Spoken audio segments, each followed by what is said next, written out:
இந்த ஆண்டு உங்களை எப்படி திருப்தியாக்க போகிறார்.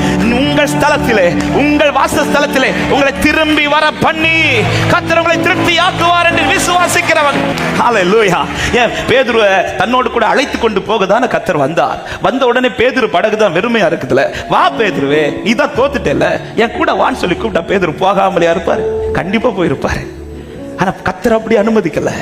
அவன் எந்த இடத்துல வெட்கப்பட்டானோ, எந்த இடத்துல அவன் அவமானத்தை கண்டானோ, அந்த இடத்துக்கு திருப்ப கூட்டிட்டு போய் அவன் அங்க நிக்க வச்சுட்டுதான் ஆண்டவர் சொல்றார், வா பேதுருவே. ஹல்லேலூயா. அன்பான தேவ பிள்ளைகளே, கடந்த சில ஆண்டுகளுக்காகவோ சில காரியத்திலே சில காரியங்கள் நொறுக்கப்பட்ட நிலைகள், இனி திரும்ப இது என் வாழ்க்கையில துளிர்க்காதா என்கிற கவலையோடு யாராவது சத்தத்தை கேட்கிறீர்கள் என்றால், திரும்பி வர பண்ணுகிற என் தேவன், திரும்பி வர பண்ணுகிற என் தேவன் உங்களை திரும்ப எழுப்புவார் என்று நம்புகிறவர்கள் விசுவாசித்து என்னை திருப்தியாக்குவார் என் ஆண்டவர்.